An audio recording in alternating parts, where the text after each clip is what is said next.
আমরা চলে আসলাম কলা কাটতে। এই হচ্ছে কলা, আর এই হচ্ছে গাছ, আর এই হচ্ছে আমার বাগান, এখান দিয়ে বাগান। এখন আমরা বিশাল একটা কলা পারবো, দেখছেন আপনারা। কলাটা করা কিন্তু অনেক রিস্ক। ওইখানে কলা, এখানে তুলতে হবে, কাটতে হবে, এই পাতাগুলো না ভাঙে সেই ব্যবস্থা করতে হবে। ঠিক আছে, আমরা শুরু করে দিই তাহলে। কলা কাটা অনেক রিস্ক হয়ে যাবে কলাটা, তারপরেও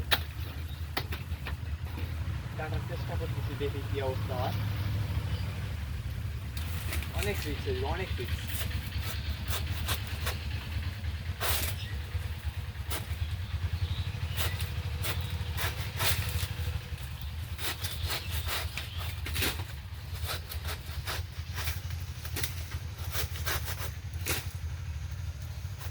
এই হচ্ছে কাইতে দিলাম, এই যে গাছ, কলা গাছ দেখলেন।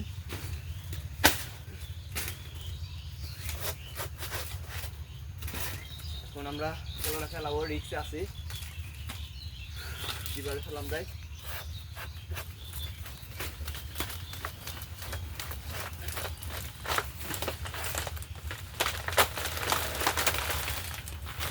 কিভাবে রিল্যাক্সে কলাটা করলো, রিল্যাক্স। দেখছেন এভরিওয়ান, একেবারে না ধরা আছে। কাছে আসো, কাছে আসো, কাছে আসো, জুম করে দেখাও এভরিওয়ান। এই যে কলা গাছ দেখেন, আমি এখন ছাড়িয়ে দিছি, কলাটা হয় নাই। এই সিস্টেমে যদি কলা কাটেন, কলারও ক্ষতি হবে না, গাছেরও ক্ষতি হবে না, কলা পড়বে না, একেবারে সুন্দরভাবে কলা। আর কলাটা কি সাইজ আছে আমরা এগিয়ে আসি, আমরা এগিয়ে এসে কলার সাইজটা দেখাই। দেখেন এরকম ফলন পেতে চ্যানেলটা সাবস্ক্রাইব এবং ফলো করবেন। ঠিক আছে, অনেক বড় বড় কলারগুলো আছে। যেহেতু শীতের কলা, শীতের কলা না হইলেও আরই হইতো, কারণ শীত শেষ, এখন গরম পড়ে গেছে, মার্চ এপ্রিল মাস চলে আসতে।